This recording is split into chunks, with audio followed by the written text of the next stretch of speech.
Cassaba est priée de se présenter au bureau d'information. Votre attention, s'il vous plaît. Mademoiselle Cassaba est priée de se présenter au bureau d'information. Poirot! Poirot! Hello! Ah, Poirot, bienvenue à Acapulco, mon cher. Qu'est-ce qui vous arrive? Vous vous prenez pour un autochtone ou vous êtes des premiers plagiaires? Eh bien, vous connaissez l'expression qui vient à Rome doit savoir se conduire en romain. Passagers du vol 331 à destination de Guadalajara sont priés de se présenter au bureau Poirot. d'information. Oui. Au fait, c'est vrai que vous allez écrire vos mémoires? Oui, c'est hélas vrai. On m'a fait une proposition, je n'ai pas pu refuser. Mais j'avoue que je ne suis pas très rassuré par l'idée qu'Hercule Poirot va enfin, après tant d'années, tout révéler. Enfin, presque tout, à ses admirateurs. C'est votre voiture? Oui, elle a de l'allure, vous ne trouvez pas? Vous êtes sûr que c'est bien une voiture qu'on vous a vendue, pas une batterie de cuisine? Quelque chose pour laver le linge. Vous avez trouvé un titre pour votre livre? Je n'ai même pas commencé à l'écrire. Je sais, mais vous connaissant, je suis sûr que vous avez déjà songé à une foule de très bons titres. Mon éditeur m'a proposé de l'appeler Ma vie de crime par Hercule Poirot. Ma vie de crime, mais c'est une excellente idée. C'est même très bien trouvé. Ce qui ne serait pas mal non plus, je crois, c'est Ma vie criminelle. À propos, j'espère que vous n'avez pas l'intention de parler de cette ridicule aventure en Normandie. Vous savez, avec cette énorme bonne femme... Ah, vous voulez dire cette énorme bonne femme qu'on a rencontrée en Normandie? Oui, franchement, je ne vois pas ce que ça a de drôle et je ne veux pas que ma famille ait à rougir de moi. Et moi, je veux pas ternir ma réputation. Écrire ses mémoires, c'est chose sérieuse. Cela exige qu'on respecte les faits, quoi qu'ils soient. À moi, évidemment, que... Et que quoi? Que vous évitiez cette affreuse réception. Vous savez bien que j'ai horreur de mondanité. Alors, déposez-moi à l'hôtel quand on ne parle. Je sais, mais cette fois, vous allez me remercier. Oh, c'est ce que vous dites à chaque fois. Vous vous rappelez cette histoire de feu d'artifice et de joueurs de trombone moribond? Oui, mais là, nous allons être dans un cadre magnifique avec un groupe d'Américains très sympathiques qui résident ici presque toute l'année. Vous êtes toujours d'un optimisme délirant et à l'arrivée, c'est le contraire qui se produit. Sans compter qu'il s'agit cette fois d'Américains. Au nombre desquels se trouve un écrivain qui pourra peut-être vous donner quelques tuyaux. Un autre écrivain? Ça existe, ça? Le dramaturge Martin Bullhorn. En fait, c'est une femme, mademoiselle Jeannette Christie. Vous n'allez pas me dire qu'elle a subi cette affreuse... Non, ce n'est pas du tout ce que je voulais dire. Ça n'a même rien à voir. Elle écrit sous un pseudonyme masculin, c'est tout. En d'autres termes, elle a ce qu'on appelle un nom de plume. À part ça, le maître de maison s'appelle Charles Cartwright. Charles Cartwright, vous savez, l'acteur américain. Mais si, c'est l'inspecteur dans Que seul l'amour nous sépare. Et c'est lui qui jouait le commandant dans Atlantique Nord. Hein. C'est dans ce film qu'il marchait en boitant. Il boit? D'ailleurs, ce rôle lui allait comme un gant. Même sa façon de boiter était révélatrice. Ensuite, il y a elle, qu'on appelle Poussin, et sa mère. Poussin? Sa mère serait une poule? Dites donc, vous ne pourriez pas faire attention? Hastings, vous n'êtes pas blessé? Non, ça va. Ça va très bien, je vous assure. Oh, est-ce que je peux vous présenter Hercule Poirot et Jennifer Eastman? Enchantée. Mademoiselle. Vous pouvez m'appeler Egg ou Poussin si vous voulez. Poussin? On a chez Bébel. Vous dites? Hein? Ah, vous parlez de l'accident. Je suis désolée, je conduis vraiment trop vite. Vous allez au nid de Corneille? Nous y allons effectivement. Oh, dans ce cas, je vous dis à ce soir. Monsieur Poirot, je suis ravie d'avoir failli vous rentrer dedans. Oh, je suis mieux avec ou sans? Avec. Sans. Ah bon. D'accord. Alors à ce soir. Si vous voulez mon avis, ce Poussin est un dur à cuire.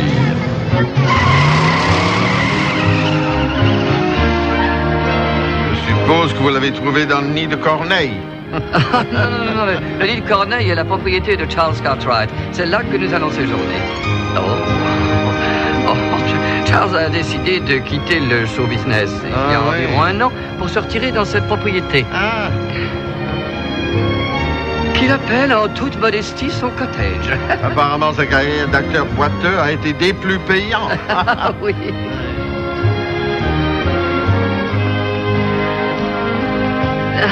Bonjour, mademoiselle Milleray. Je vous présente Hercule Poirot.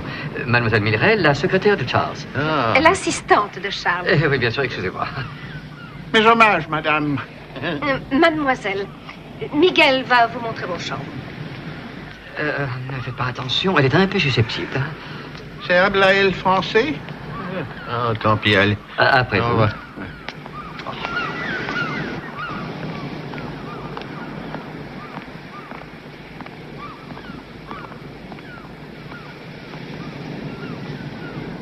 sont les deux personnes qu'on voit là-bas? Le type s'appelle Wallace Strange. C'est un neuropsychiatre américain mondialement connu qui dirige une clinique dans la région. Quant à la femme qui discute avec lui, c'est la grande Angela Stafford. Vous la connaissez, bien sûr. Non? Oh, cette fois, vous me faites marcher. Même moi, je connais Angela Stafford, la star américaine qui fit un malheur sur la scène de Broadway pendant 20 ans. Vous savez, je ne me suis pas exactement tourné les pouces pendant tout ce temps. Et je n'ai pas besoin d'aller au théâtre pour voir des drames. Et qui est cette femme en pantalon? Ah, c'est Jeannette Crisp, la dramaturge. Non, vous ne m'avez pas compris. Son autre nom n'est qu'un nom de plume. Je peux vous le certifier. Je sais. Je sais. Miguel. Où est le seigneur Cartwright? Donde seigneur Cartwright? Rien, seigneur. Regardez. Oui. Capitaine Cartwright. Regardez tous. C'est formidable, non? Génial. Je comprends pas pourquoi tu t'excites tant. On dirait un gamin de 20 ans. Je me sens plus jeune que jamais. Ça doit être grâce aux vitamines que Milray me donne.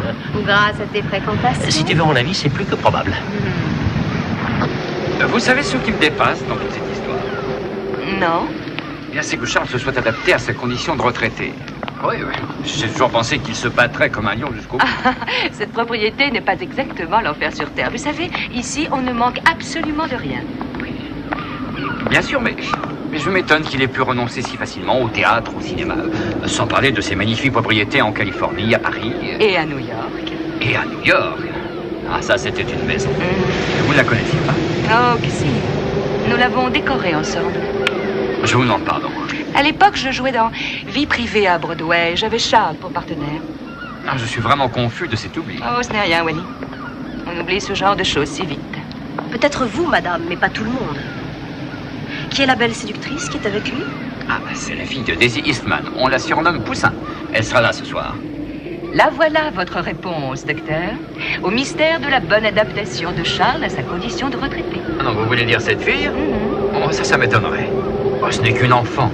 Charles aussi, docteur. Et si quelqu'un est bien placé pour le savoir, Hello. Ça va? Comment allez-vous? Très bien, je vous remercie. Enchanté. Et voici, j'imagine, Oui. monsieur Hercule. Oui. Poirot, Madame, soyez le j'étais bienvenu. pendant 20 ans un de vos plus fervents admirateurs. Je vous présente Jeannette Crisp. Enchanté. Monsieur. Et le docteur Strange. Monsieur? Je vous envie votre science, docteur. Et l'homme qu'on voit là-bas sur le bateau. Et bien sûr, notre hôte, Charles Cartwright. Oh là là, ça... Tenez, regardez, il nous fait signe.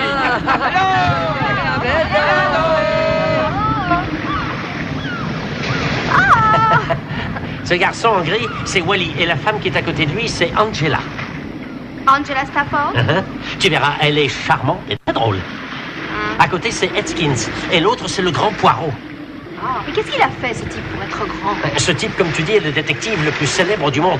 Poirot! Ce qui veut dire que s'il y a un criminel parmi nous, il n'osera sûrement pas frapper ce week-end. Et qu'est-ce que tu crois qu'il aurait choisi comme arme du crime? L'arme du crime, monsieur Poirot? Oh, non, je regardais juste cette épée en songeant aux nombreuses victimes qu'elle a dû faire au cours des batailles et au fait qu'elle coule désormais des jours tranquilles dans cette splendide demeure. Les apparences sont parfois trompeuses, monsieur. Cette épée n'est qu'un accessoire de théâtre. De théâtre? C'est ça? Ah, vous voulez dire... C'est ça, oui. Charles s'en est servi, je crois, dans le Dragon Royal, si j'ai bonne mémoire. Le dragon... Je vois que nos deux auteurs ont déjà trouvé un terrain d'entente. Vous ai-je dit que monsieur Poirot écrit lui aussi? C'est mémoire, vous voulez dire? Ah oui, je suis au courant. Vous savez, pour être écrivain, il faut avoir écrit. Très juste. Wally, voulez-vous surveiller ces deux écrivains pendant que je prépare les cocktails? Est-ce que vous écrivez aussi pour le cinéma? Non, seulement pour le théâtre. Sans doute par pur snobisme, d'ailleurs. J'écris des satires, des petites comédies assez légères, mais je dois vous avouer que j'ai toujours été particulièrement attirée par le meurtre.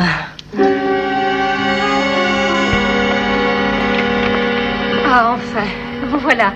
Je voulais vous dire, la jeune Egg vient d'appeler à l'instant pour demander si elle pouvait venir avec quelqu'un. Elle vous a dit qui? Non, elle ne m'a rien dit.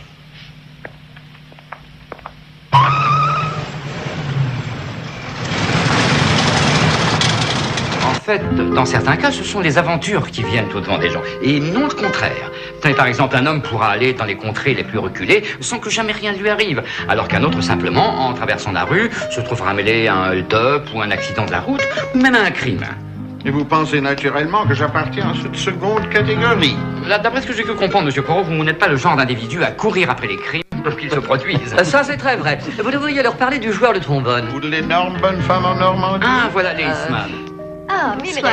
Vous connaissez Ricardo Montoya? Excusez-moi. Ricardo Montoya. Soyez les bienvenus. Oh, Charles. Comment ça va? Ah oui. Cette mère et sa fille, elles habitent à Acapulco? Elles sont charmantes. Oui, et elles possèdent une entreprise d'import-export qui marche très bien. Import-export? Bonjour, Ricardo. Comment va votre père? Très bien, merci. En ce moment, il est à Washington. Eh bien, vous lui transmettrez mes amitiés à l'occasion de rentrer, je vous en prie. Merci. Voilà. Gracias, Olga. Attention, j'arrive. J'espère que vous aimez tous les cocktails. Ah oui, non, oui, toi, je sais que tu aimes ça. J'ai une soirée. Olé. Tu viens, maman? Bon, je voudrais te présenter quelqu'un. Voici Hercule Poirot, le célèbre détective dont je vous ai déjà parlé. Je vous présente ma mère, Daisy. Est-il possible qu'une femme si jeune soit mère? Merci. Je suis ravie de vous connaître, surtout depuis que je sais que vous avez frôlé la mort. Frôlé la mort? Oui, quand Reg a failli rentrer dans... Oh ça, oui, une seconde, j'ai revu tout le film de ma vie. Mais tout ça à cause de Hastings. Dites donc, vous. Oui, maintenant que j'y pense, c'était votre faute. Qui est ce beau jeune homme? Ricardo Montoya, monsieur Poirot. Ricardo comment? Montoya. Montoya. Je suis ravi de vous connaître. Moi aussi. Eh, prenez garde, Ricardo est communiste. Freddy et Cynthia Dayton, le révérend et Madame Babington. Je vous en prie, entrez, je prépare les cocktails. Excellente idée. Tu es assez bu comme ça. Oh, ma chère, ce chemisier vous va ravir. Vous l'avez acheté chez Cynthia? Ah, je voulais vous dire que je vous ai beaucoup regretté à notre dernière réception. Bonsoir. Comment allez-vous, ma chère? Je suis contente de vous voir. Et moi donc. Oh, ouais. Vous connaissez Angela? Non, je n'ai pas l'impression. Vous êtes l'actrice, je suppose? Oui, je suis l'actrice. Charles m'a beaucoup parlé de vous. Quant à mes orchidées, mon cher Charles, vous n'avez pas idée à quel point elles ont fleuri. Un vrai miracle. Eh bien, j'en suis ravi. Mais qui se permet de parler de miracle? Je croyais que c'était ma spécialité. Nous parlions simplement d'orchidées, chérie. J'espère qu'elle n'est pas encore en train de vous faire un cours sur les engrais. Et si, mais elle m'en parle à chaque fois que nous nous voyons. Miracle, venez prendre le plateau. Franchement, tu me poses de ces questions. Là, vous m'aidez Enchanté, je suis Freddy Je Davis. suis ravi de vous connaître. Vous êtes trop oui, bon. je suis d'accord. Dites-moi, est-ce que vous Ce que je voulais dire par là, c'est que... Cynthia, les manteaux se porteront long ou court cette année? Je crains que vous ne deviez attendre la Merci. collection d'automne pour le savoir. Ah, bien. Tu peux en prendre un, maman, mais pas plus. Ah, tu es trop bonne, ma chérie. Non, pas pour moi, merci. Charles, à ta santé et à ton charmant petit cottage. À la vôtre. À votre santé, Charles. À vous, Charles. À Charles. Je suppose que le dîner doit être prêt. Je vais leur annoncer le menu. Voici le menu. Sol grillé, suivi de chaud froid de faisan. Ensuite, patates bourratives. Et enfin, soufflé au chocolat. Eh bien, qu'est-ce que vous en dites?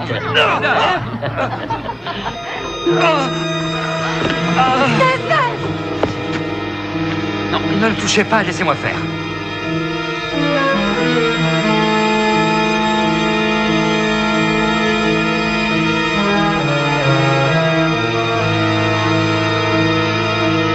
Il est mort.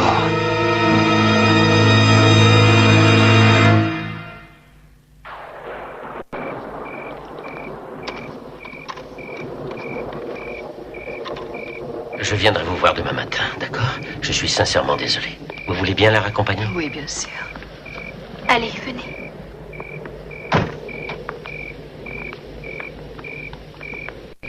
On s'en souviendra de ce dîner.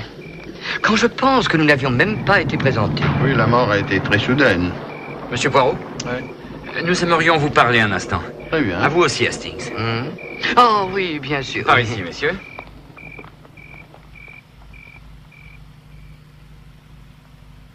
Entrez, je vous en prie.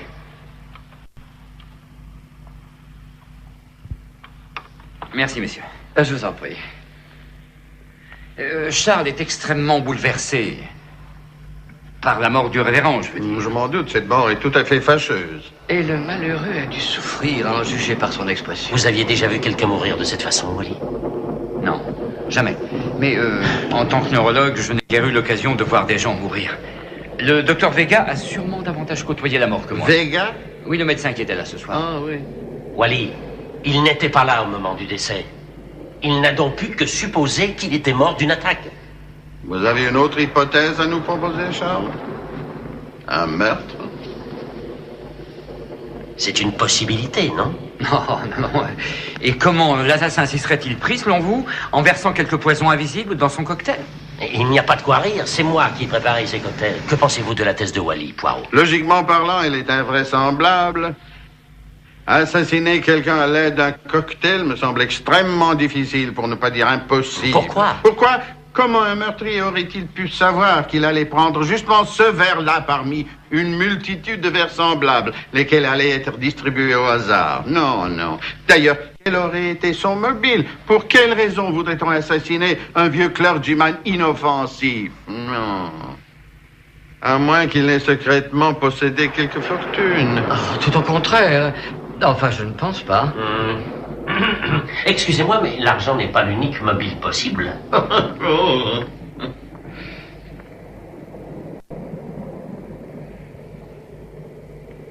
On pourrait faire analyser son verre. Ah, je crains qu'il ne soit un peu tard pour ça. Apparemment, mademoiselle Milred les a déjà tous fait laver. Elle les a tous fait laver, sauf celui-ci. Mais vous avez dit que ce n'était pas un meurtre. Oh, oui, excusez-moi. Mon sens logique me dit que ce n'en est pas un, mais mon intuition m'empêche d'en être tout à fait sûr. Charles sait sûrement de quoi je parle.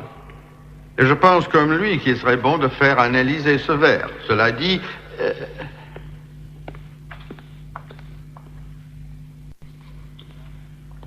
je vous demanderai pour l'instant de garder tout ceci secret. Autant ne pas éveiller les soupçons de l'assassin. Si assassin il y a, bien sûr. De plus, je serais navré que vos convives gardent un mauvais souvenir d'une soirée si sympathique en apprenant que nous accusons l'un d'eux de meurtre.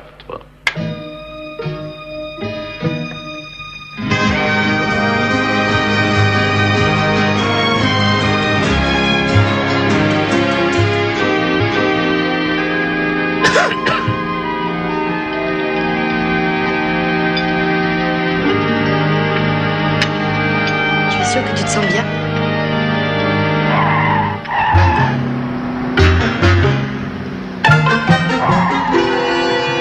Arrêtez la voiture!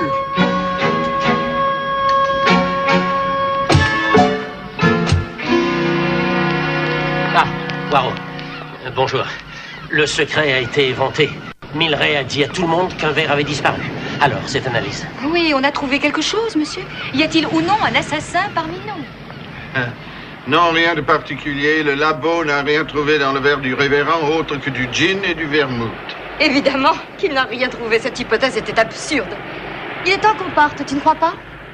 Miguel, chargez la voiture. Vous savez que l'idée de faire analyser ce verre était de moi. Oh, j'ai trouvé que c'était une idée géniale. Et moi, idiote.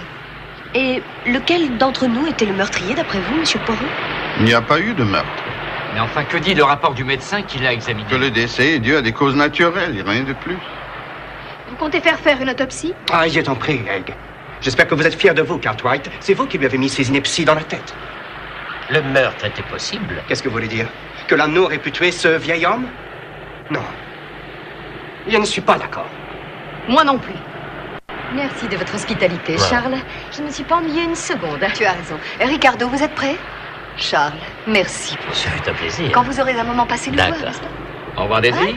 Egg. Adieu, Charles. Adieu, Egg.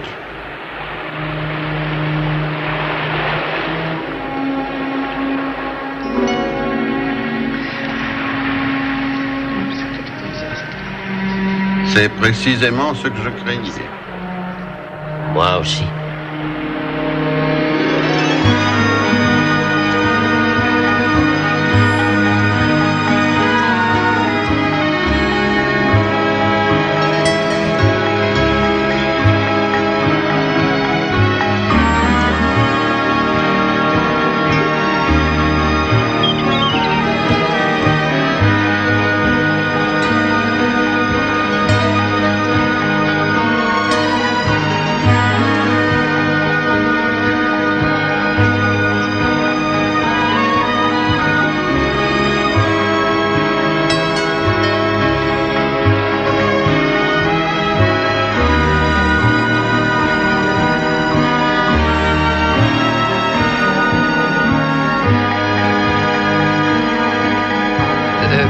Excusez-moi, mais votre col est un peu relevé. Rangez-le Attendez, au je lieu rabat. de Voilà. parler, merci. Mais je vous en prie. Eh bien, mes amis, vous êtes vraiment très, très élégants ce soir. Mais vous aussi. Ah, merci. Vous n'êtes pas avec nous? Non, je ne crois pas. En fait, je me prépare à faire une sortie honorable, comme on dit. C'est-à-dire? Que je pars, que je déménage, quoi. Qu'est-ce que tu dis? Tu déménages? Oui, je vais abandonner le bateau, comme prévu, et mettre cette maison en vente. En vente? Oui, je vais vendre. Je vais vendre cette propriété. Alors, si l'un de vous est intéressé, il n'a qu'à s'adresser à cette chère Milleray. Charles, tu ne crois pas à cette décision un peu prématurée? Tu ne vas pas partir parce qu'un type est tombé raide mort dans ton salon. Mon départ n'a aucun rapport avec cette histoire.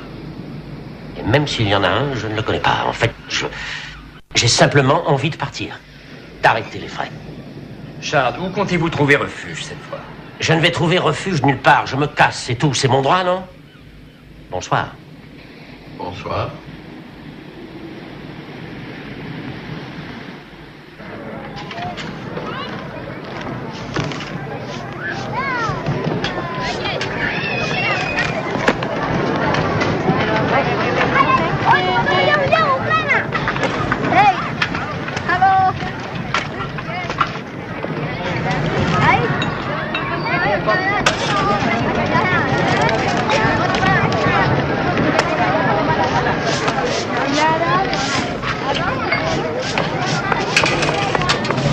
Qu'est-ce que Charles vous a dit? Mademoiselle, mon cœur. C'est vrai qu'il a l'intention de s'en aller? Mais mademoiselle, il est déjà parti.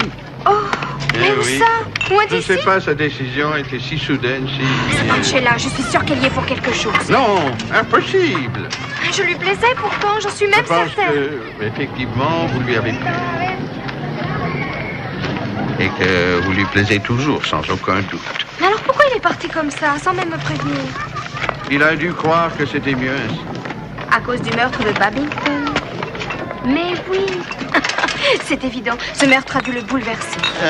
La mort de Babington peut-être, mais je vous rappelle, mademoiselle, qu'il n'y a pas eu meurtre. Oh, mais si, et vous le savez très bien. Je croyais que vous étiez dans notre camp. Poirot n'appartient qu'à un seul camp, un seul, le camp de la vérité. Ah, voilà Hastings, mon guide mexicain préféré. Vite, nous n'avons pas une seconde à perdre. Oh, ça va, Poussin? Bonjour. Vous rentrez déjà à Los Angeles? Oui, ordre de mon éditeur. Pour vos mémoires? Oh, écoutez, Charles a une villa là-bas. Oui, dans le quartier de Bel Air, je crois. Si par hasard je le croise, voulez-vous que je lui fasse vos amitiés? C'est ça. Oui, alors... Non, dites-lui que je suis terriblement déçue. Oh non. Dites-lui que je suis désespérée qu'il m'a brisé le Tu cœur. vous as brisé le cœur? Oui. Alors, cœur brisé, ce sera bon. Cette fois, il faut y aller. C'est bien. Il m'en reviendra, j'en suis sûre. Et je prouverai que vous avez tort et que c'était un meurtre.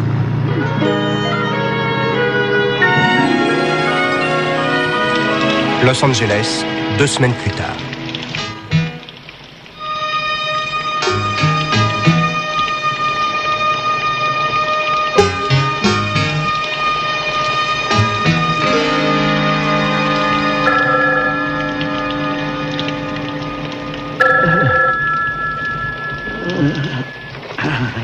Poirot.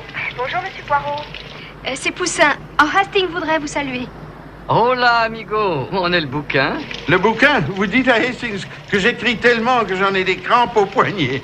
Il écrit tellement qu'il a eu des crampes au poignet. Ravi de l'entendre. Au fait, vous n'auriez pas croisé Charles? Oh, vous savez, j'étais très occupé. Eh bien, si vous le voyez, vous lui direz qu'il se passe en ce moment des choses très curieuses ici. Et c'est pour ça que j'appelle. J'ai rencontré votre ami Hastings tout à l'heure et on s'est aperçu qu'on était tous les deux invités à un dîner ce soir par le Dr. Strange. Et apparemment les autres aussi. Vous voulez dire les invités de l'autre soir? Oui, tous les gens qui se trouvaient à la soirée de Charles. Les Dayton, Angela Stafford, Janet Clips, tout le monde, quoi, sauf vous et Charles, et peut-être Ricardo. Et le plus curieux dans toute cette histoire, c'est que Strange refuse de dire pourquoi il nous invite. Ce n'est pas pour dîner? Si, bien sûr. Mais quand je lui ai téléphoné, il s'est montré plutôt évasif. Il a dit qu'il nous réservait une surprise. Il a même parlé d'une révélation. Vous allez peut-être voir un lutin surgir d'une pièce montée. Tout de même, vous ne trouvez pas cela un peu étrange? Non, je suis désolé, mais pas du tout. Eh bien, moi, si.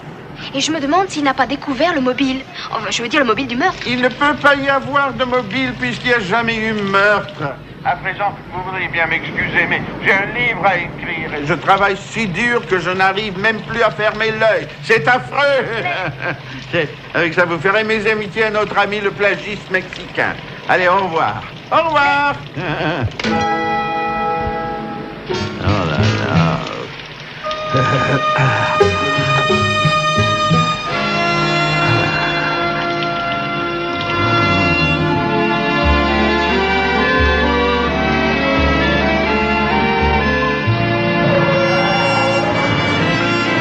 Oh, putain! Buenas tardes. Oh, drôle d'endroit pour un dîner. Oh, ne commence pas, Egg. Et je t'en prie, abstiens-toi de jouer les détectives. Il n'y a rien de tel pour couper l'appétit que d'accuser quelqu'un poliment de meurtre. Ah, je suis d'autant plus d'accord qu'elle vient presque de m'assassiner. Ah, si fort. Oh, Egg. Buenas noches. Entrez, je vous en prie, entrez. Hey, comment allez-vous? Oh, très bien. Lady, toujours aussi fâché avec l'heure? Toujours. Astix? Bonsoir. Oh, quel dommage que M. Poirot n'ait pas pu venir. Au fait de son livre avant. Oh, pas de charge, si j'en crois ce qu'il m'a dit. Il écrit même tellement que... Qu'il en a des crampes. Qu'il en a des crampes. Des crampes? Qu'est-ce qu'un homme peut dire après 35 ans d'enquête policière?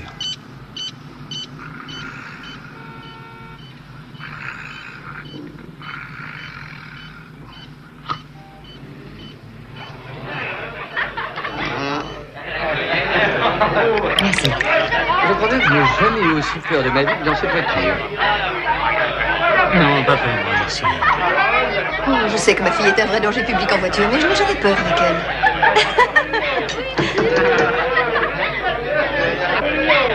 Non, merci.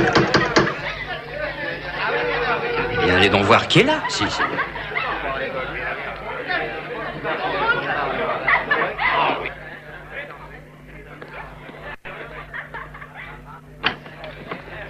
Si. Je suis Ricardo Montoya. Ah, si.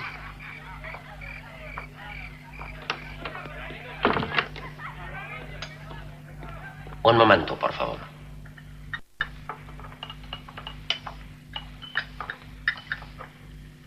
Signor Ricardo Montoya. Montoya? Faites-le entrer. Si, signor. Ricardo, mais qu'est-ce qu'il vient faire ici? Et c'est vous qui l'avez invité? Non. Ah? C'est vrai, je vous le jure.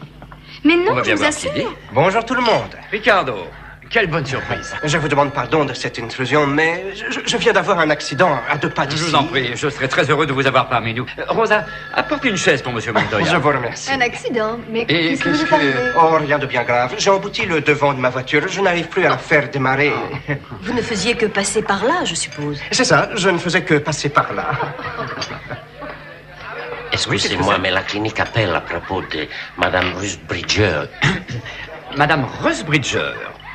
Ah oui, la prononciation était presque parfaite. Vous êtes un garçon sérieux et un maître d'hôtel remarquable. Ce n'est pas vrai, Rosa?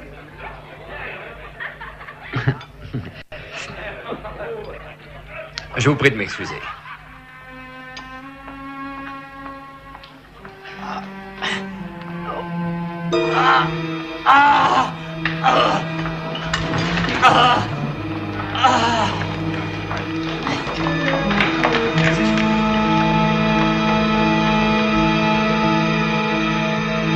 Il est mort.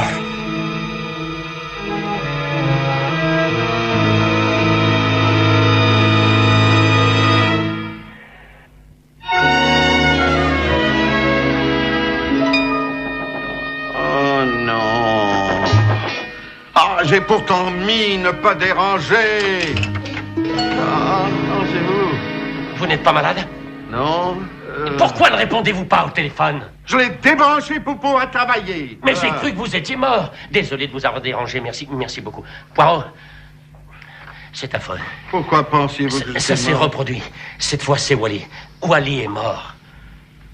On l'a assassiné? Mais je ne sais pas, moi. Quand je l'ai su, je me suis dépêché de venir ici. Poirot, on a besoin de vous là-bas. Il faut y retourner.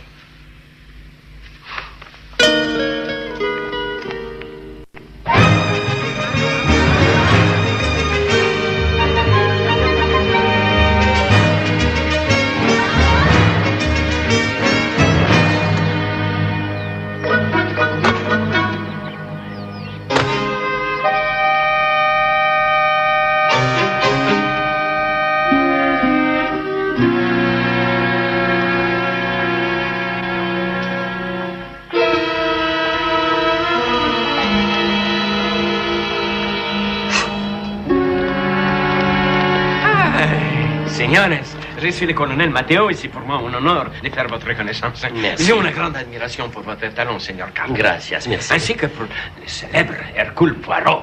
Ce n'est pas la première fois que nous nous rencontrons, vous savez. L'affaire Managua, colonel. Ah, si. Quelle mémoire. À l'époque, je n'étais que caporal. Oui, mais comme Napoléon, un caporal tout à fait exceptionnel. Gracias. Et vous permettez que je vous fasse une... Je vous en prie. On vous a trouvé, ma femme et moi, magnifique dans Atlantique Nord. Vraiment extraordinaire. Gracias. Excellent. Vous êtes bien On ne aimable. fait hélas plus des films comme ça. Non, vous avez raison. Et vous l'avez vu.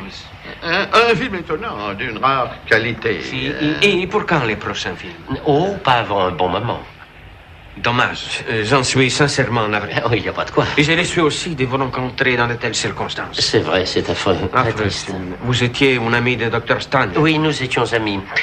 De quoi est-il mort? Il a été empoisonné. Empoisonné? C'est pas de son... Comment dit-on? Son maître d'hôtel. Son maître d'hôtel? Mais c'est impossible. Roberto était à son service depuis des Non, années. non, non, Il pas avait- Roberto, non, il est en congé. Il s'agit d'un nouveau... Il nous a filé entre les doigts hier soir après que nous l'ayons interrogé. J'avais pourtant posté 3 de mes hommes autour de la maison. Est-ce qu'il savait que vous le soupçonniez? Et nous avons commencé à les soupçonner après l'interrogatoire. De toute évidence, c'est un maître d'hôtel très rusé. Il portait toujours des vents à cause des empreintes. Quel poison a été utilisé? Benzotyl, même à faible dose, il est mortel. On l'utilise comme insecticide sous les orchidées. Les orchidées? Ça me dit quelque chose, mais quoi? Puis-je vous demander de voir la chambre de cet homme? Comment non? Par ici, je vous prie. La signorita Strafford pense qu'il s'est échappé par un passage secret. Elle dit que c'est le docteur Strange qui, un jour, lui a parlé de ce passage. Il ne m'en avait jamais rien dit. Vous l'avez trouvé? Non, non, pas encore, non. Comment le poison a-t-il été administré? Ça, on ne sait pas. Il venait de boire du vin.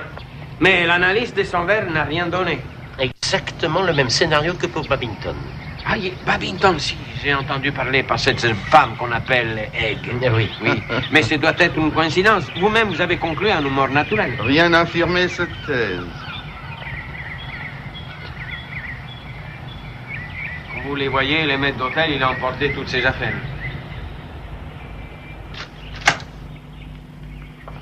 Poussin. Oh, je suis si contente que tu sois Oui. là. Tout ça est tellement affreux. Oui. Alors, monsieur Poirot, toujours du même avis?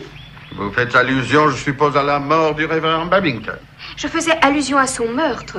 Quant aux absurdités qu'on raconte sur ce maître d'hôtel, je n'en crois pas un mot. Ce ne sont pas des absurdités. Il ne s'agit pas non plus d'une coïncidence. Vous savez ce que je crois?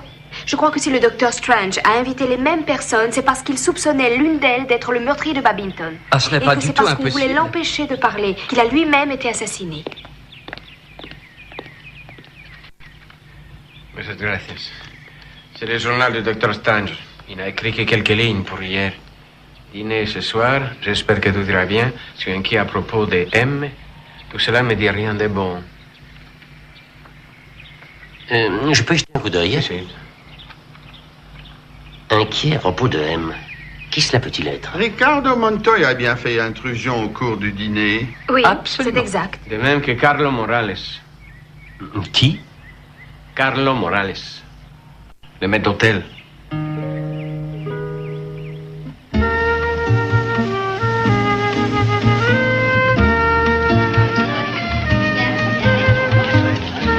Je ne vois pas ce que je pourrais te dire d'autre. Tout s'est passé si rapidement.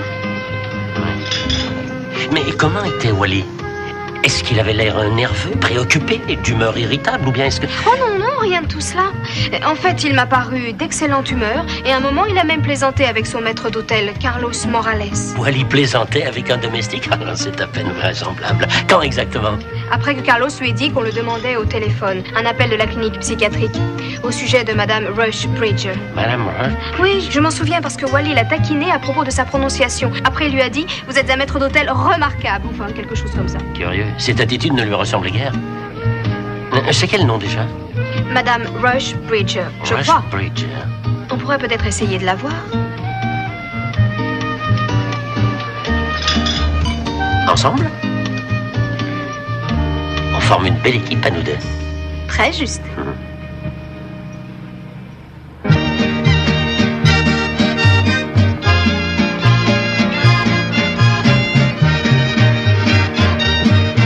Vous en êtes certain? Vous n'avez rien vu ou entendu? Mais non, puisque je viens de vous le dire. Oui, vous l'avez dit, mais ce monsieur affirme que son accident s'est produit ici, au pied même du lieu dit El Castillo. Et si je m'abuse, voilà El Castillo, non? Si. C'est arrivé un peu plus haut. Écoutez, tout ce que je sais, c'est que ce type a poussé la voiture jusqu'ici. Et il m'a dit qu'il avait eu un accident. Je suis allé voir et j'ai vu qu'un de ses phares s'était cassé. Il m'a demandé s'il pouvait laisser la voiture là et j'ai dit oui, c'est tout. Vous savez... Venez. Écoutez, j'ai appris qu'il existait, comment dirais-je, une espèce de passage secret conduisant à El Castillo. Je ne vois pas ce que vous voulez dire, monsieur. Vous voudriez me faire croire que depuis le temps que vous êtes ici, vous n'avez jamais vu qui que ce soit rentrer ou sortir par ici du domaine de El Castillo? Non, jamais. Il ne me reste donc plus à vous remercier de votre précieuse aide. Non, une dernière question. À quelle heure l'homme est-il venu chercher sa voiture? Aucune idée. Aucune. Quand je suis arrivé ce matin, elle n'était plus. Et quand vous êtes parti hier soir, elle était encore là. Venez.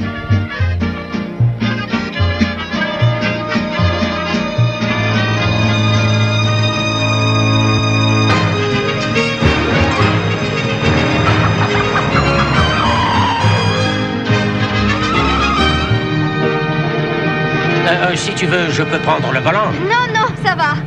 Je t'écoute, continue, tu me parlais d'une autre possibilité. Il se peut que je me trompe, mais l'appel à propos de Madame Rushbridger n'était peut-être en fait qu'une espèce de code. Après tout, Wally a fort bien pu engager quelqu'un pour percer le mystère de la mort de Babington, pendant que vous passiez tous le week-end à El Castillo. Tu peux dire quelqu'un pour fouiller chez les uns et les autres? Au moins chez le suspect numéro 1. Et si ce quelqu'un trouvait quelque chose, il devait appeler et, selon le message convenu, dire « Madame Rushbridger est arrivée ».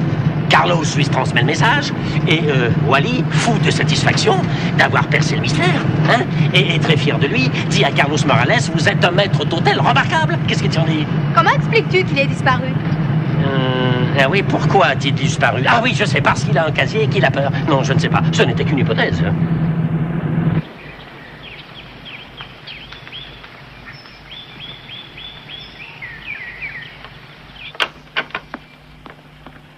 Ouais. Y a quelqu'un? Ah, ils sont tous à table, Seigneur. Comme je vous le disais. Et vous êtes sûr que le colonel Matteo, d'accord? Bien sûr, cela dit, merci de votre aide. Buenos tardes, señor. Buenas tardes. Poirot, je suis désolé, mais je comprends mal pourquoi vous voulez voir la bibliothèque, puisque personne n'y est entré ce soir-là. À la seule exception peut-être de Morales. Ah oui. S'il a pu disparaître, c'est qu'il a trouvé une sortie. Ce n'est pas un magicien. Eh oui, mais pourquoi la bibliothèque? Ça y est, j'y suis. Le passage secret. Vous avez déjà vu un passage secret commencer ailleurs que dans une bibliothèque? Maintenant, vous m'y faites penser, je crois. Non, sûrement pas. On va d'abord s'attaquer à ce côté. Un coffre-fort est presque toujours derrière un tableau, alors qu'un passage se trouve presque toujours derrière un livre.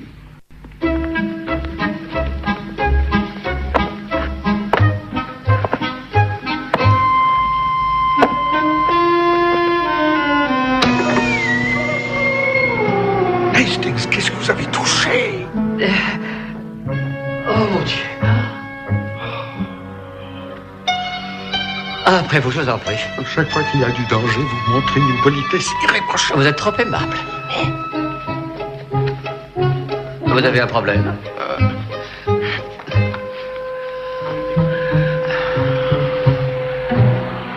Tiens, je me demande à quoi ça sert. Ça, imbécile! On est coincé. C'est affreux, j'y vois rien. Cet endroit est sinistre. Vous voyez quelque chose, vous?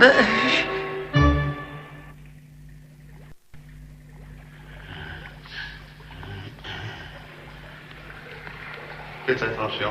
Il y a encore une marche. Oh là là, je n'y vois vraiment rien. Je n'aurais jamais cru finir mes jours transformés en ouvreuse de cinéma.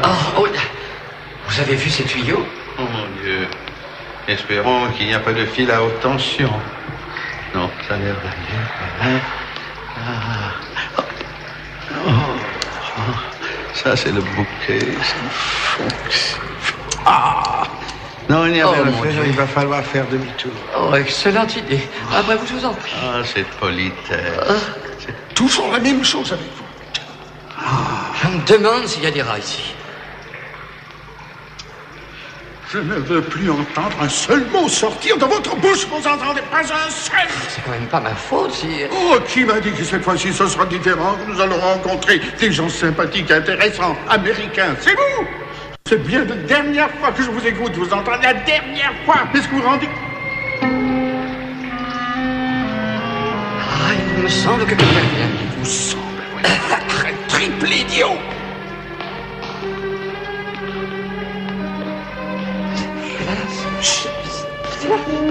Taisez-vous.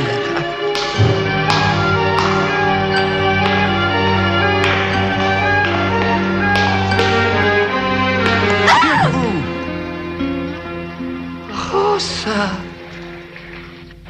Est-ce Carlos Morales que vous apprêtiez à rejoindre? No. Y allez voir mi novio, mon fiancé. Votre fiancé? Oh, oui, il travaille juste à côté, au café. Oh, il ne sera pas un des garçons? Oh, non, il travaille au bar. Ah, je vois. Tenez, séchez vos larmes et cessez de pleurer. Voilà. Et dans la nuit du meurtre, vous êtes allé voir votre fiancé? J'ai essayé, j'ai entendu quelqu'un venir, alors je suis vite remontée dans ma chambre. Quelle heure était-il? Environ 10 heures. Ah, vous n'avez pas pu voir qui c'était? Non, Non. mais d'après les bruits de ses pas, j'ai pensé que ça devait être une femme. Comment ça? Eh bien, je ne sais pas, mais elle ne portait pas des talons très hauts parce qu'elle faisait un bruit un peu... comme ça. Poirot, Hastings, je vous croyais disparu. J'allais appeler la police. Ah, il n'était pas dans cette pièce il y a une minute, Seigneur. J'ai regardé. Ah, exact, vous êtes très observateur, Seigneur. Merci infiniment. Merci. Eric m'a dit que vous étiez ici. J'aimerais vous parler si c'est possible. Maintenant que vous nous avez, si j'ose dire, découvert, bien sûr que c'est possible. Tenez, asseyez-vous une seconde, voulez-vous? J'ai encore une dernière question à poser à Rosa. Quelle impression vous a laissé ce fameux Carlos? Vous est-il arrivé de discuter avec lui? Oh non, Seigneur, il était très mystérieux. En fait, on est là qu'au moment de servir le dîner. Ah, très bien, je vous remercie de votre précieux témoignage. Merci. Oh, tenez, prenez donc ça. Il fait très noir là-dedans. Merci encore, merci beaucoup. Oui. Gracias. Je vous en prie, asseyez-vous. Et pardonnez-moi de... Alors... Monsieur Poirot, je suis désolée, je suis sans doute un peu sur les nerfs, mais je m'inquiète pour Poussin Egg à cause de cette histoire de meurtre. Elle ne voit dans tout ça qu'une occasion de s'amuser, de faire une escapade avec Charles. Et pour ne rien vous cacher, je suis très inquiète. À cause de l'escapade avec Charles ou à cause du meurtre? Mais du meurtre, bien sûr. Voyez-vous, Egg est quelqu'un de si impulsif que lorsqu'elle s'est mise une idée en tête, rien ne peut l'arrêter. C'est comme une seconde nature chez elle. Elle l'a hérité de sa famille du côté paternel, bien sûr. Oh, je sais que c'est aussi un peu ma faute si elle est comme ça. Bien sûr, j'essaie d'être ferme avec elle, mais pas plus tard que ce matin, avant que j'aie le temps de réagir, elle est sortie en disant qu'elle allait à la clinique voir cette Madame Rush, quelque chose. Madame Rushbridger. Oui, c'est ça. Et en ce moment, elle est avec cette pauvre Madame Babington en train d'attendre les résultats de je ne sais quelle autopsie. L'autopsie du révérend, oui, je suis au oui. courant, oui. Et vous ne savez pas ce qu'elle m'a dit juste avant de partir ce matin? Non. Et je vous assure qu'elle ne plaisantait pas. Elle m'a dit qu'elle avait l'intention de s'installer ici et d'attendre l'assassin. Parce qu'un assassin revient toujours sur le lieu de son crime. Est-ce que vous vous rendez compte? Vous a-t-il dit si c'était dans le but de lui offrir un petit apéritif? Oh, excusez-moi, je plaisantais, je suis désolé, je n'aurais pas dû dire ça. Seigneur Poirot, le téléphone pour vous. Ah, merci. Poirot. Ah bon? Oui. Demain matin. Très bien. Vous y serez, oui, bien. Au revoir. C'était Charles. L'autopsie vient de confirmer nos soupçons. Stephen Babington a été empoisonné aux benzotines.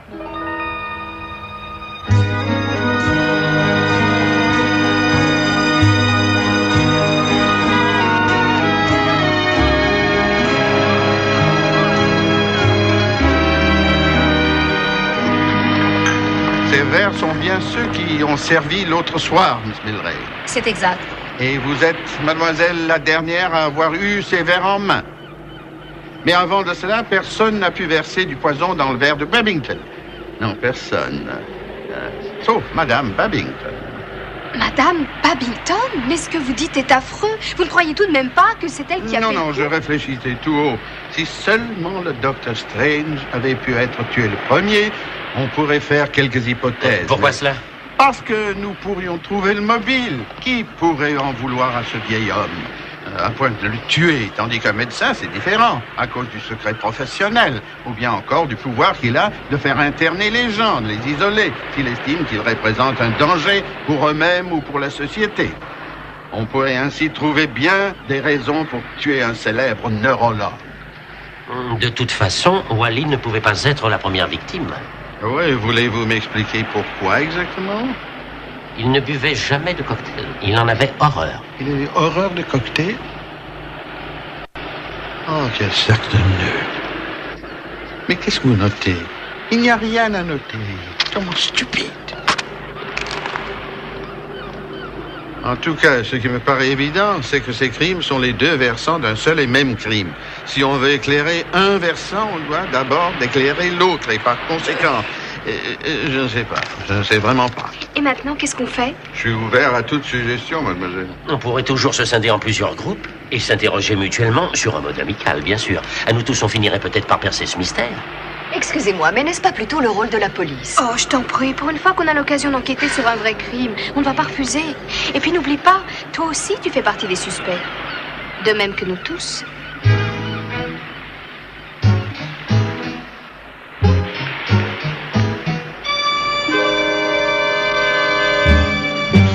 Et pour être évidé pour moins que ça. Pourquoi? Vous n'avez rien fait que Mais je c'est sache. justement pour ça que j'ai risqué la porte.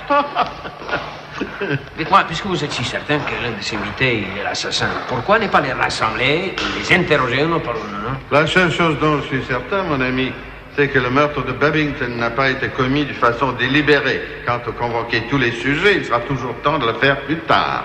Ah, buenos tardos, señorito. Voilà le colonel Matteo, je suis Hercule Poirot. Ah oui. On vous a téléphoné ce matin. Par ici, je vous prie.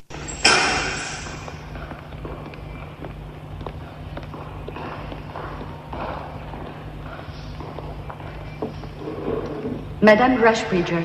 Merci.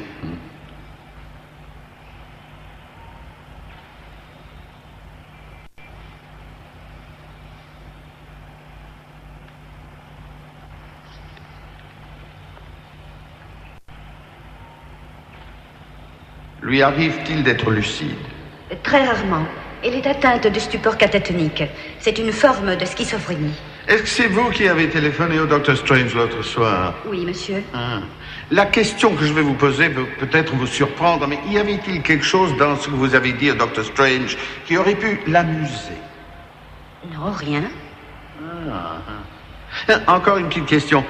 Quelqu'un prend-il parfois des nouvelles de Madame Rushbridger, autres que les membres de sa famille, bien sûr? Non, monsieur. Personne. Merci infiniment. Merci. Il semblerait que Charles et Mademoiselle Haig aient renoncé à chercher de ce côté-là. Ne m'étonnez pas. Ils doivent trouver plus drôle de cuisiner les autres suspects. Nous avons semé le trouble dans les esprits. Nous ne devrions pas tarder à savoir ce qu'ils cachent.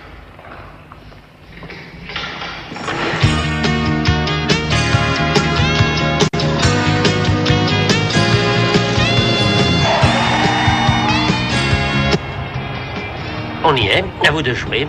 Quelle idiote je C'est suis fort. de vous avoir écouté. Oh, je t'en prie, c'est pas compliqué. Tu entres, tu lui dis que tu veux renouveler ta garde-robe, et ensuite, tu enchaînes sur Babington.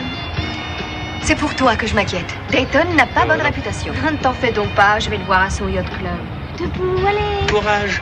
Très bien, d'accord. Madame. Au fond, elle adore ce genre de situation. Peut-être. Dis-moi, tu es sûr que tu veux voir ce type? Si Freddy Dayton est, comme tu le dis, aussi porté sur les femmes que sur la bouteille, j'en fais mon affaire. Quant à toi, tâche de ne pas te laisser séduire par cette Angela Stafford.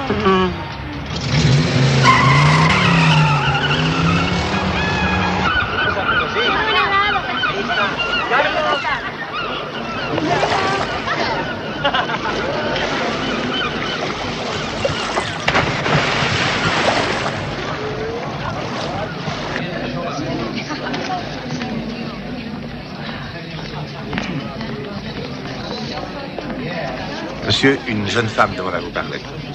Une jeune femme? Alors il ne peut pas s'agir de ma ravissante épouse.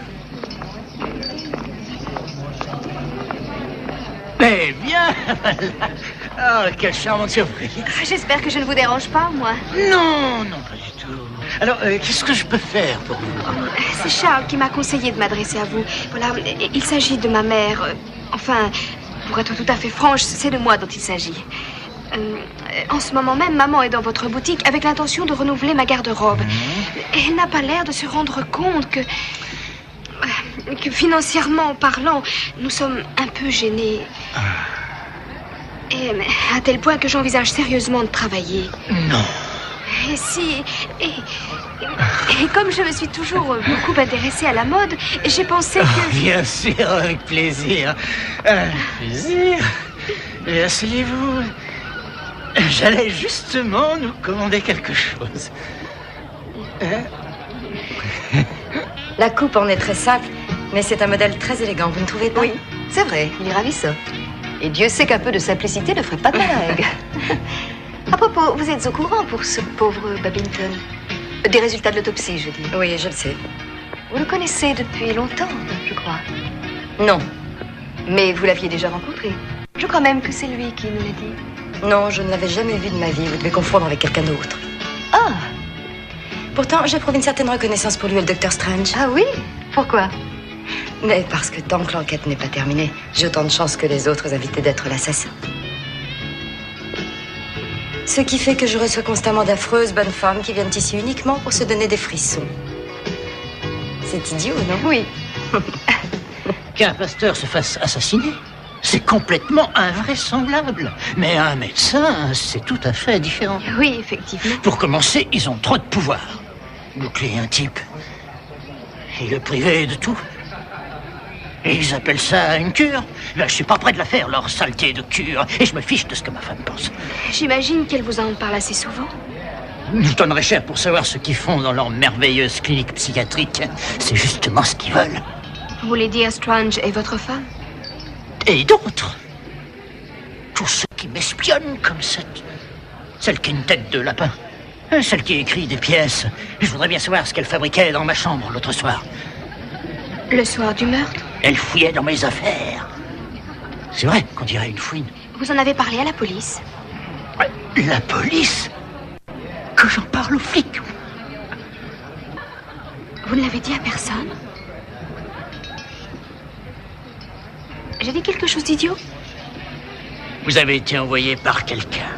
Oh, mais non. Par ma ravissante épouse, je suppose. Non, je suis venue de ma propre initiative. Pour me dire à quel point vous êtes pauvre. Eh bien, bravo. Vous êtes une bonne comédienne. Normal, vous avez étudié avec un maître, Charles Cartwright, l'homme aux 1000 visages.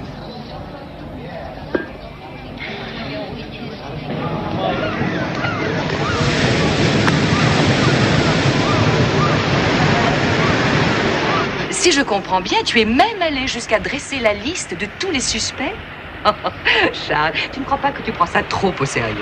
C'est important pour moi. Wally était notre ami. En y réfléchissant, tu n'as pas remarqué quelque chose d'anormal? Rien dont je n'ai déjà parlé à la police. Même en ce qui concerne ce Carlos Morales? Je l'ai à peine remarqué. Pour moi, c'est le genre de type qui se fond dans le décor, si tu vois ce que je veux dire. Par contre, je dois dire que ce Montoya a fait une entrée plus que remarquée. Je ne sais pas s'il l'a fait exprès, mais en tout cas, ça a très bien marché. Excusez-moi, madame, mais quelqu'un demande à vous voir. Ah, mademoiselle Crisp, ravie de vous voir. Charles, bonjour. Mes hommages. Ah, on est en train de préparer la première de trafic à double sens en ce moment. Tu connais la pièce? Oui, bien sûr. On va se produire devant toutes les grosses têtes du consulat. Ça promet d'être drôle, Tout à non? fait. Je ne vous dérange pas, j'espère. Mais on a voilà l'air d'être l'idée. dérangé. Charles est venu ici pour jouer les détectives. C'est sa manière à lui de faire d'une pierre deux corps. Oh, oh, oh, oh. Non, je veux dire deux coups. Quel lapsus monstrueux. À propos, un peu de café. Charles, veux-tu servir Jeannette? Mais bien sûr. Merci. J'étais en train de lui parler de cette tragique soirée à El Castillo. Mais à ce propos, vous n'avez rien remarqué? À quel sujet? Au sujet du meurtre. Je ne vois pas, non? Oh, je vous en prie, pas de cachotterie avec nous. Quelque chose me dit qu'elle est en train de nous mijoter une petite pièce où on va tous se reconnaître. Allez, dites-nous tout. Vous avez bien une petite révélation à nous faire? je vous demande pardon. Au fond, vous n'en vouliez pas de ce café, c'est ça? Oh, je t'en prie, Charles, tu n'es pas drôle du tout. Cette affaire nous a rendus tous nerveux. C'est une chose qui aurait pu arriver à n'importe qui. Ça va? Oui, ça va. Merci. D'ailleurs, je crois qu'il serait bien que chacun expose tout ce qu'il sait au grand jour. Je veux dire, il faudrait que tout le monde se retrouve et qu'on en discute avec cet Hercule Poirot. Apparemment, il a eu la même idée. Je viens juste de le voir. Et alors? Il a vu l'affiche pour la pièce. Il a décidé qu'on fêterait l'événement à son hôtel cet après-midi. Tout le monde est invité.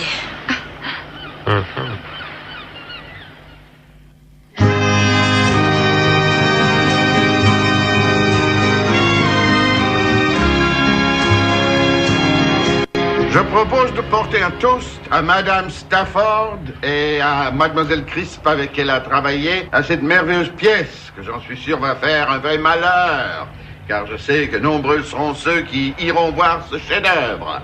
À la pièce. À la pièce. Ah,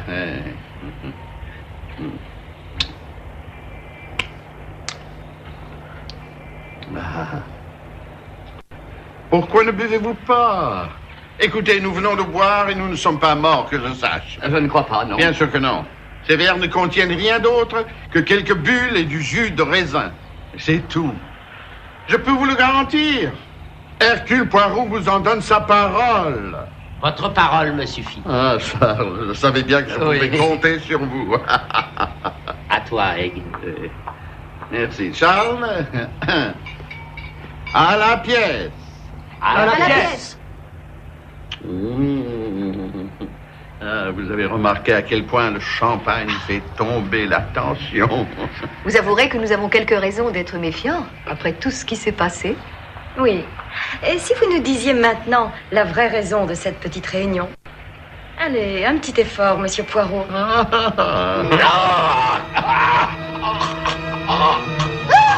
Oh non! Charles! Charles! Charles! Charles! Non! Pas vous! Assassin! C'est vous qui l'avez tué! Elle a raison. C'est moi qui ai tué Charles Cartwright. Mais soyez sans crainte, j'ai appris lors d'un séjour en Extrême-Orient à tuer, mais aussi à ramener un homme aussitôt à la vie. Vous avez joué votre rôle à la perfection, Charles. À présent, levez-vous qu'on vous applaudisse. Charles.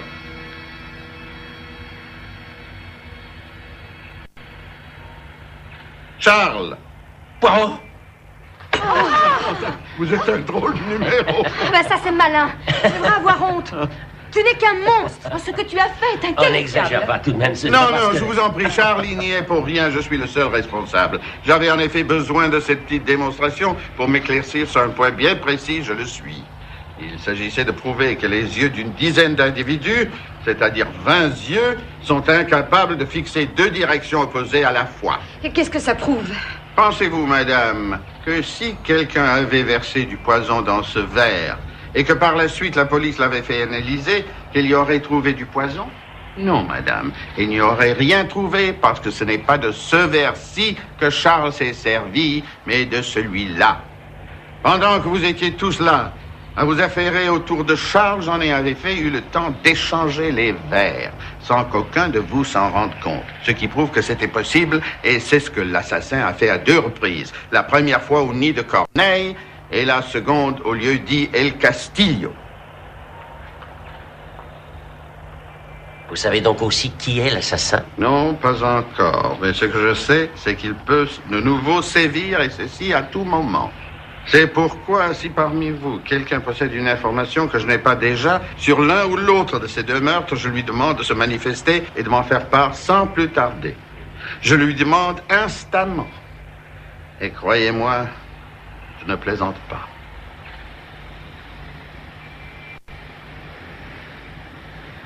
Non? Excusez-moi. Merci bien. Qu'est-ce que c'est? Un télégramme pour vous. Oh. Excusez-moi.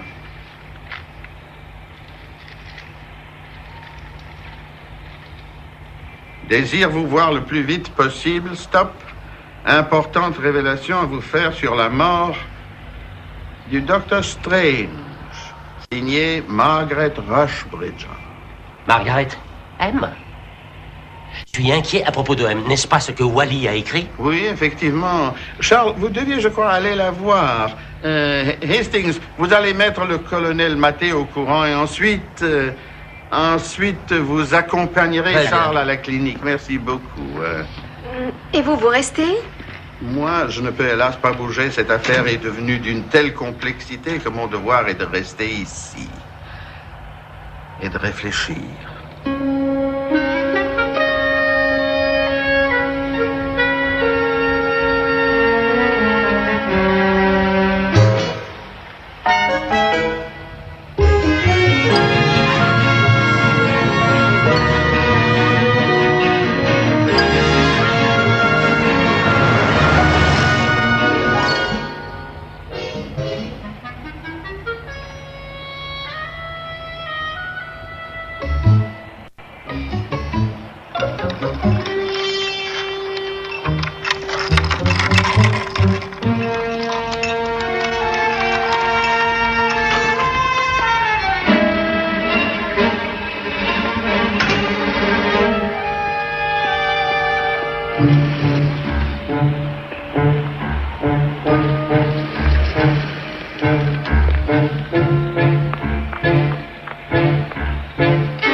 Il faut qu'on vous parle, Monsieur Poirot.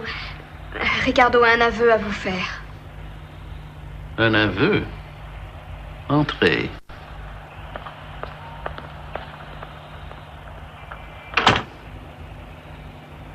Alors, de quel genre d'aveu s'agit-il exactement?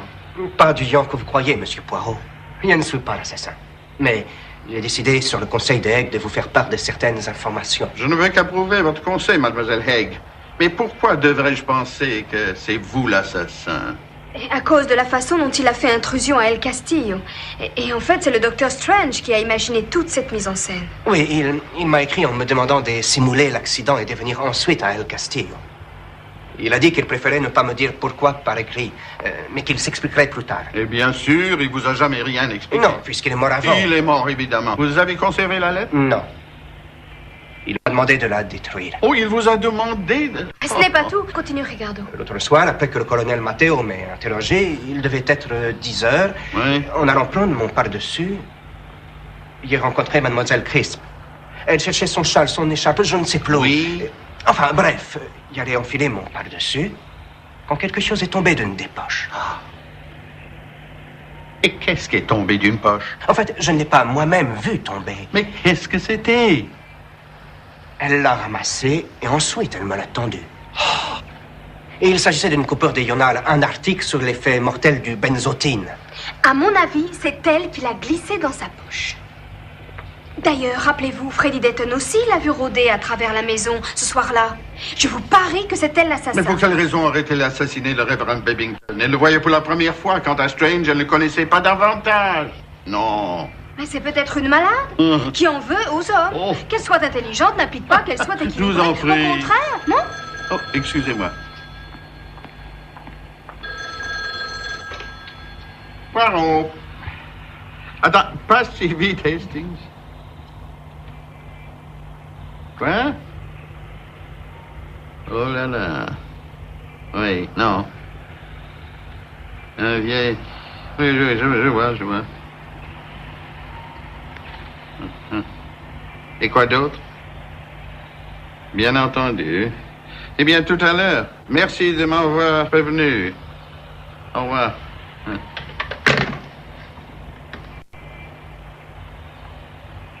Madame Rushbridge a été assassinée. Oh non. Si. Et quand? Très tôt ce matin, le facteur lui a apporté une boîte de chocolat. De chocolat au benzotine.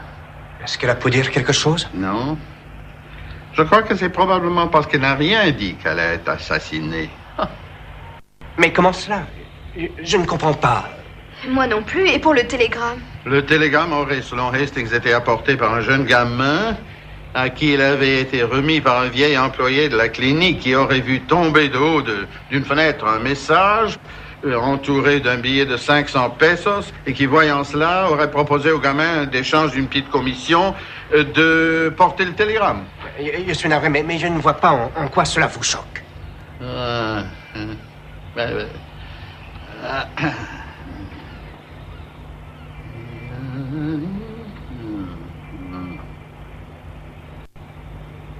C'est une habitude chez vous de jouer au sept familles quand vous êtes sur une affaire délicate? Oh, ça c'est une habitude que j'ai contractée quand je n'étais pas plus haut que ça. Et j'ai commencé à utiliser ce stratagème pour m'apprendre à concentrer. Depuis, c'est plus ou moins devenu...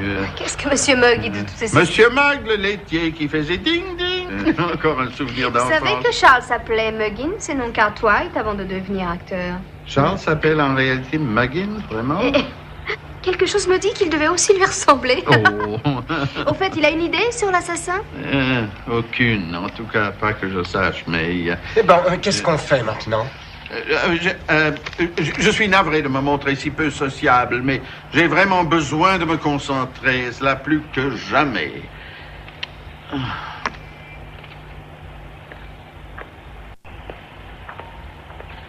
Croyez-vous qu'il soit raisonnable d'aller voir la pièce demain soir? Hein? Mais oui, trafic à double sens, on est invité à la Générale. Où est ton invité? À la Générale. À la Générale. Ah, et bien sûr, c'est l'évidence même. La Générale.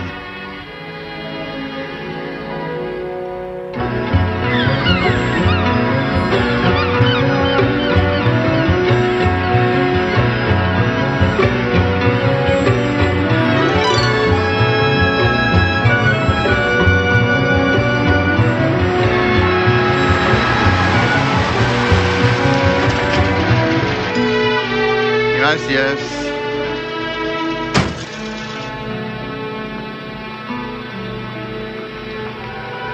Ah, mademoiselle Milray, comment allez-vous? Je suis navrée, mais Charles... Monsieur Cartwright n'est pas là. Je sais, mais justement, je suis venu les attendre. Les? Oui, tout le monde, y compris la police. Madame Rushbridge a été retrouvée assassinée. Je viens de l'apprendre par Charles et par Hastings. Comment est-ce arrivé? On l'a empoisonnée, mademoiselle, au benzotine. Vous pourriez peut-être faire du thé pour tout ce petit monde. Quelque chose me dit que cette réunion va durer un certain temps. Oui, j'y vais, monsieur.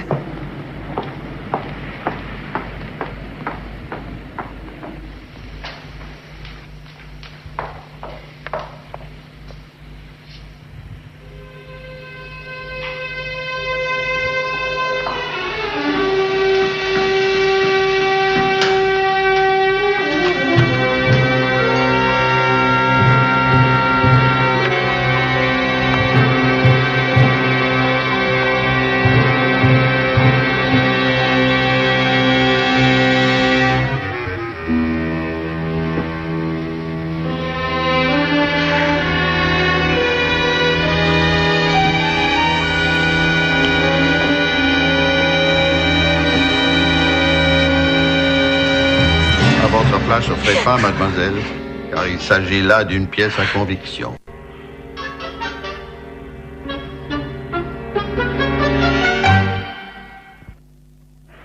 Retracer les étapes d'un crime et le rendre cohérent aux yeux du simple profane comme de l'homme de loi et même, en certaines circonstances, du criminel lui-même est la mission et le devoir de tout détective. C'est pourquoi il doit mener son enquête comme on élève un château de cartes, c'est-à-dire en s'assurant que les bases sont assez solides pour résister à la moindre offensive. Commençons par le commencement, c'est-à-dire par le meurtre du révérend Babington. Vous avez eu raison, mademoiselle Poussin, et j'avais tort pour une fois. Vous aviez raison de même que Charles d'être persuadé que le révérend Babington avait été assassiné, alors que je croyais impossible d'imposer à une victime un verre précis se trouvant au milieu de foule d'autres verres identiques. Tout ceci n'est-il pas évident, C'est peut-être pour vous, monsieur, madame, mais pas pour moi. Quant au deuxième meurtre, il me fut annoncé par Charles Cartwright lui-même à Los Angeles. Et la première idée qui me vint fut qu'il constituait l'autre phase d'un seul et même crime. Mais, sachant que je me demandais alors qui avait matériellement eu la possibilité d'assassiner le révérend Babington, je songeais qu'à mademoiselle Milray, ainsi qu'à Charles Cartwright. Mais aucun des deux n'était présent lors du second meurtre. De plus, le suspect numéro 1 de ce second meurtre était Carlos Morales, qui, semble-t-il, a disparu comme par enchantement. Il reste qu'un des invités a attiré sur lui plus qu'une attention naturelle. Je veux parler de Seigneur Montoy. D'autre part, quand nous avons été présentés par mademoiselle Poussin, elle vous a qualifié de communiste. Elle l'a dit en riant, et j'ai souri, mais tandis que je levais les yeux, je surpris un échange de regards franchement hostile entre vous, monsieur le révérend Babington. Nous n'avions pas les mêmes opinions, monsieur. Principalement sur le Nicaragua. On avait eu une discussion un peu vive, mais sans plus. De toute façon, je vous signale que je ne suis pas communiste. Oh, mais rassurez-vous, j'ai un tel respect de la liberté de penser que je n'ai que faire de vos opinions, à moins qu'elles vous poussent à commettre des meurtres, bien sûr. Quant à votre petit numéro lors de ce fameux dîner, il fut pour le moins inhabituel. Vous avez débarqué l'air débraillé en disant que vous veniez d'avoir un accident dans le coin. Puis, quelques jours plus tard, vous m'avez avoué que ce scénario était l'œuvre du Dr. Strange. Seulement, quand j'ai voulu voir la lettre, vous m'avez dit d'avoir détruite. Et vous n'êtes pas montré plus convaincant pour ce qui est de cet article tombé de votre poche et qui traitait bien entendu des effets du benzodine.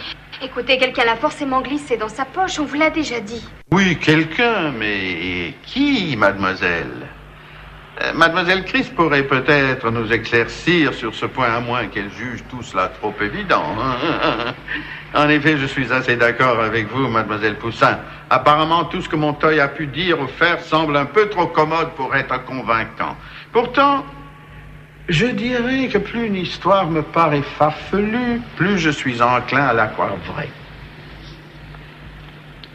Sans compter qu'un criminel vraiment intelligent aurait compris que seule une personne présente lors des deux meurtres pouvait être soupçonnée.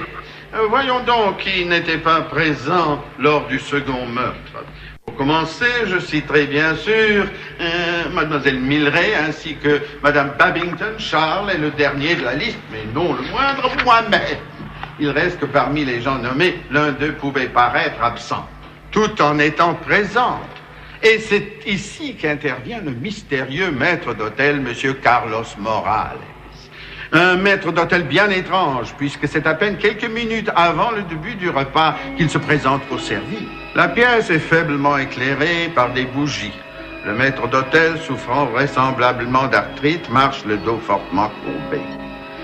Et si Rosa se montre un peu intriguée par son comportement, elle est encore bien davantage lorsqu'il répond au téléphone et revient avec un message pour le Dr. Strange. Un message qui n'a rien d'amusant. L'appel venait de l'infirmière chargée de s'occuper de Madame Rushbridge à la clinique psychiatrique. Il n'y a rien d'amusant et pourtant, le Dr. Strange étouffe un rire, se met à taquiner le maître d'hôtel. Vous êtes un garçon sérieux, un maître d'hôtel remarquable. Allez voir, on pourrait croire qu'il existait entre eux une espèce de complicité. Et en effet, cette complicité existait bel et bien. La raison de cette complicité était que le moment venu, le maître d'hôtel devait disparaître, ce qui était d'autant plus facile qu'il n'existait pas. C'était là, mademoiselle Poussin, la nature de la surprise annoncée par le Dr. Strange. Au signal donné, le maître d'hôtel devait se redresser, retirer son déguisement, et là, dans toute sa gloire, devait apparaître... Charles Cartwright? L'homme aux 1000 visages. Je vous remercie infiniment, Poirot, mais vous faites erreur. J'ai renoncé à ce genre d'emploi. Je me suis retiré, personne n'aurait été dupe. Vous croyez que je suis dupe maintenant? Je n'en sais rien et d'ailleurs je m'en balance. Comment osez-vous prétendre tout savoir de ce qui s'est passé alors que vous n'étiez pas là? Un célèbre critique avait pour l'habitude de s'en aller après le premier acte, ce qui ne l'a jamais empêché d'écrire son article. Mais la ressemblance s'arrête là.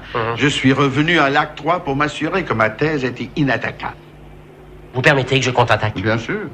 Voulez-vous me dire ce qui se serait passé si on avait démasqué Morales beaucoup plus tôt que prévu? Oh, votre prestation a été saluée par de nombreux applaudissements, comme d'habitude, et par un éclat de rire général. Puis on vous aurait invité à vous joindre aux autres convives. Cela dit, Charles, votre orgueil et votre travail suffisent pour un acteur de votre classe à prévenir toute tentative de démasquage. Et le Dr Strange le savait. Et s'il arrive, c'est parce qu'il se réjouissait d'avance de la stupeur générale que vous allez provoquer. Malheureusement, c'est lui qui va être pris de court le premier, en absorbant une dose létale de benzotine. La suite n'est pour vous qu'un jeu d'enfant, comme elle l'avait été lors du meurtre de Babington. Vous échangez les verres ainsi que j'en ai fait la démonstration à l'occasion de mon cocktail. Puis, après avoir répondu à un bref interrogatoire du colonel Matteo, vous faites vos bagages, vous disparaissez pour toujours dans le passage secret de la bibliothèque. Et la lettre du Dr Strange à Ricardo? C'est vrai, vous n'en avez pas parlé. Croyez-vous qu'elle soit aussi l'œuvre de Carlos Morales?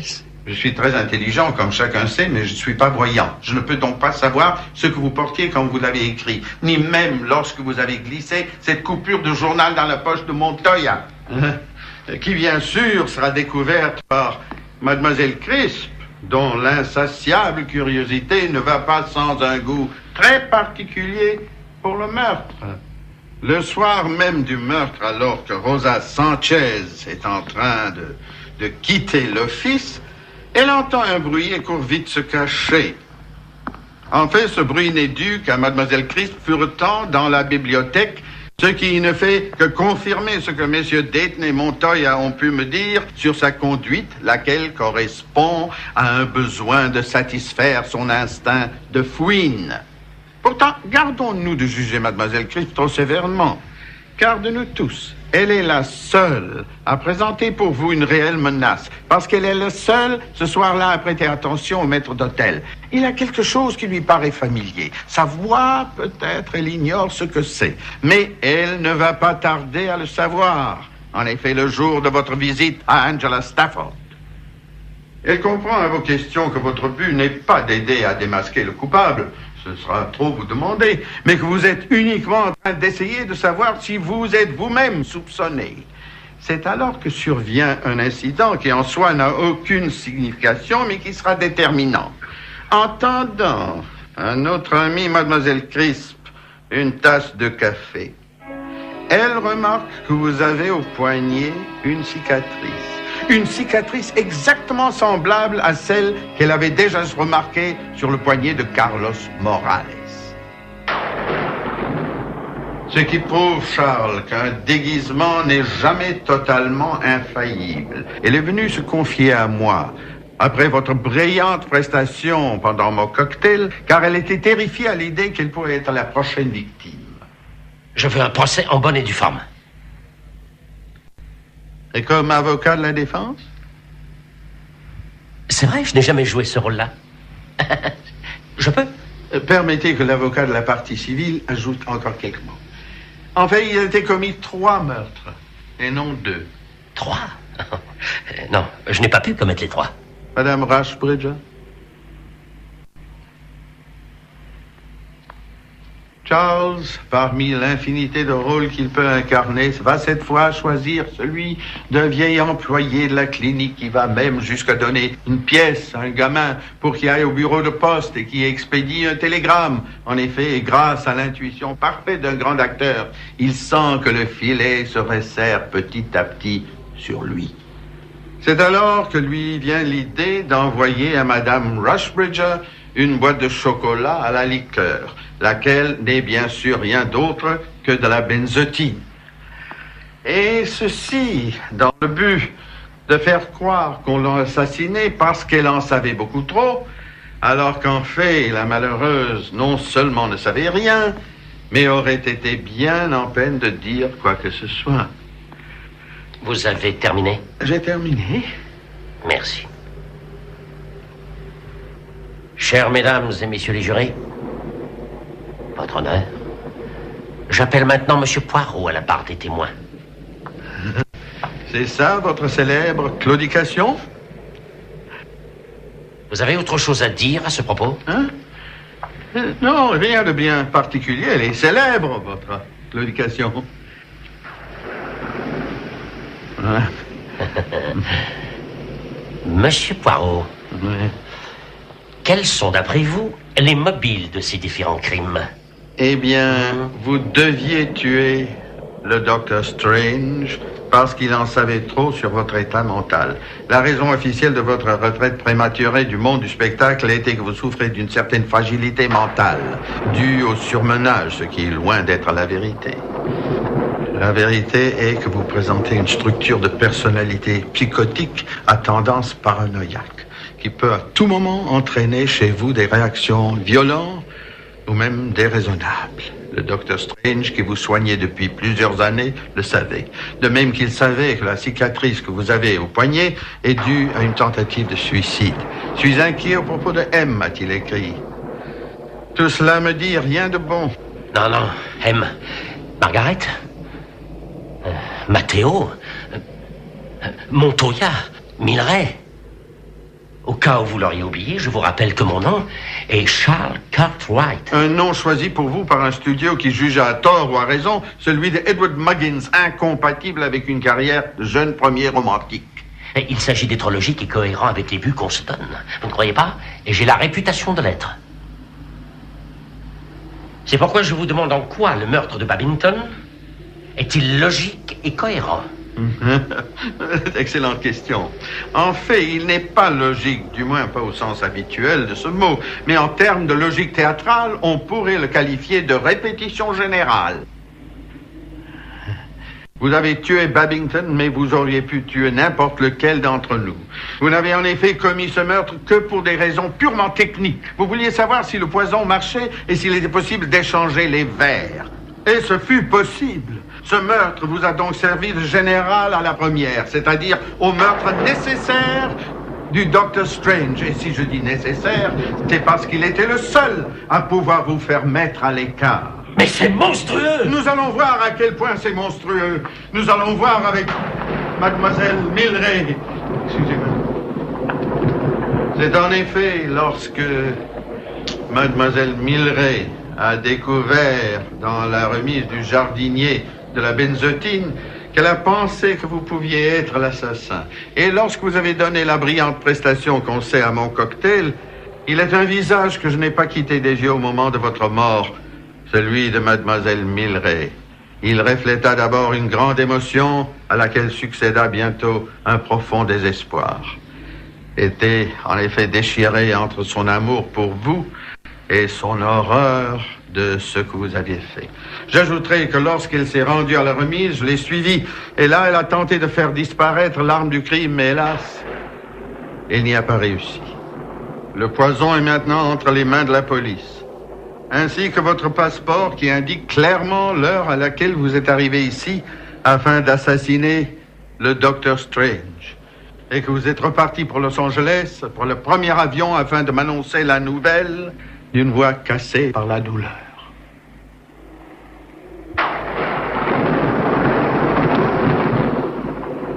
Mais qui sont ces gens? Qui vous a permis d'entrer chez moi? Sortez d'ici! C'est vous qui les avez laissés entrer. Et qu'est-ce qu'ils ont tous à me regarder? Charles, vous trompez de rôle. C'est le moment de vous montrer digne. C'est le moment de nous montrer de quoi vous êtes fait.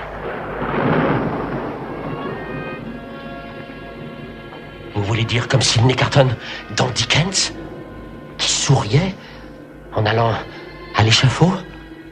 Si vous voulez, sauf qu'ici, il n'y a pas d'échafaud, mais ce qui compte ici, c'est la paix de l'esprit. Et puis, vous allez désormais pouvoir jouer l'infinité de rôles. Quel dommage que vous ne m'ayez pas vu en employé de la clinique. Avec pour tout public, un gamin pas plus haut que ça. Oh. Je boitais aussi dans ce rôle. Oh. Quel que soit l'endroit où on va m'emmener, j'en serai sorti dans un an. Je vais leur offrir la plus belle performance de ma vie dans cet asile. Je vais être équilibré, rationnel et par-dessus tout, cohérent. Voilà qui est parfait. Si vous croyez que je vais me débattre, vous vous trompez. Vous pouvez ranger votre camisole et remballer toutes vos seringues. Rien de tout cela ne sera utile. Car il faudrait quand même que vous sachiez une chose. Je suis peut-être un homme charmant et séduisant. Il m'arrive même parfois d'être dangereux. Mais je ne suis pas, je vous le répète, je ne suis pas cinglé.